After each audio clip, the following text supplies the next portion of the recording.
आज अतुलजी सावे यांना जालना जिल्ह्याचे पालकमंत्री म्हणून निवड करण्यात यावी, असे समस्त ओबीसी समाज यांच्या वतीने बदनापूर अंबड मतदारसंघाचे लोकप्रिय आमदार नारायण कुचे यांच्यामार्फत महाराष्ट्र राज्याचे लोकप्रिय मुख्यमंत्री देवेंद्रजी फडणवीस साहेब यांना निवेदन दिले।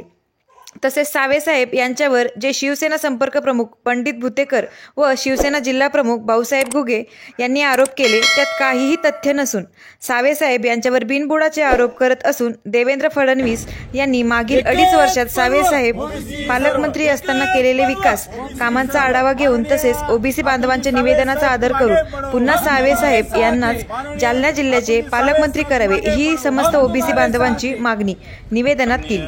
जिल्हाधिकारी साहेबांना परवा काही पदाधिकारी यांनी सन्माननीय आमदार अतुलजी सावे साहेब यांना पालकमंत्री पद देऊ नये यासाठी या ठिकाणी निवेदन जिल्हाधिकारी साहेबांना दिले होते। अशा कार्यक्षम असणाऱ्या आमदार अतुलजी साहेबांना विरोध करणं हे अत्यंत चुकीचं आहे। अशा पद्धतीमुळे ओबीसी समाजामध्ये तीव्र संताप या ठिकाणी निर्माण झालेला आहे आणि अशा पद्धतीनं चांगल्या नेतृत्वाला विरोध करणं हे लोकशाहीला मारक आहे।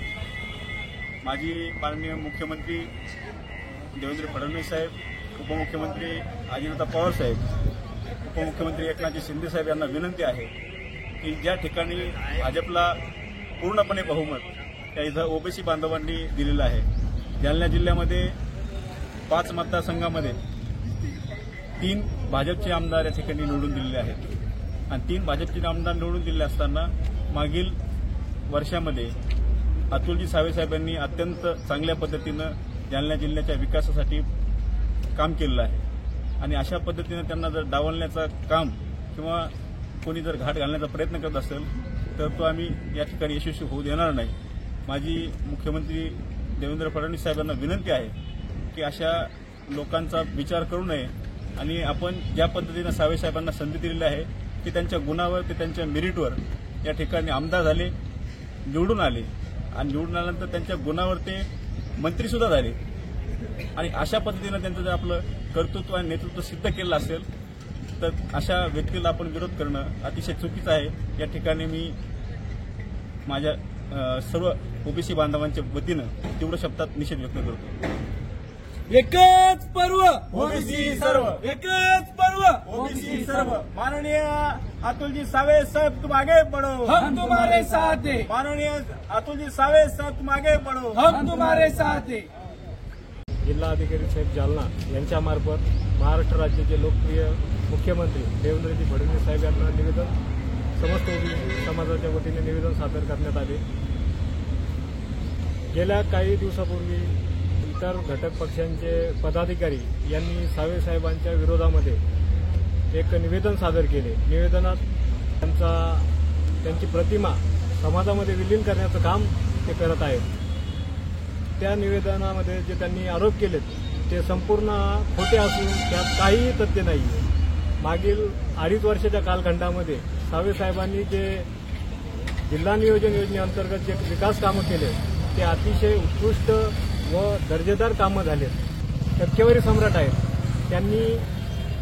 त्यांचा धंदा गुत्तेदारी आहे, ब्लॅकमेलिंगचा आहे।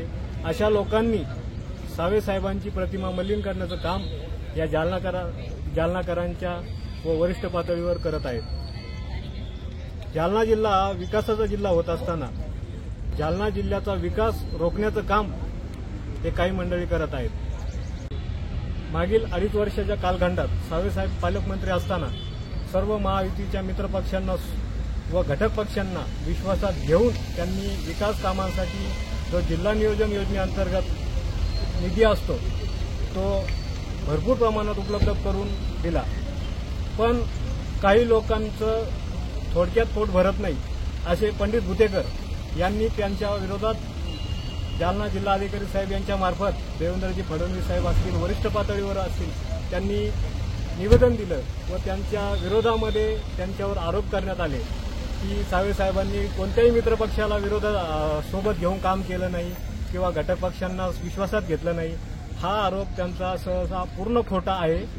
आता आम्ही सर्व समस्त ओबीसी बांधव आज तीव्र शब्दात निषेध करून जिल्हाधिकारी साहेब यांच्या मार्फत महाराष्ट्र राज्याचे लोकप्रिय मुख्यमंत्री देवेंद्रजी फडणवीस साहेब यांना निवेदन करतो व देवेंद्र फडणवीस साहेब यांना विनंती करतो की जालना जिल्ह्याच्या विकासासाठी आदरणीय अतुलजी सावे साहेब यांना परत एकदा जालना जिल्ह्याचे पालकमंत्री म्हणून पदी निवड करावी व समस्त ओबीसी बांधव यांच्या निवेदनाचा आदर करावा.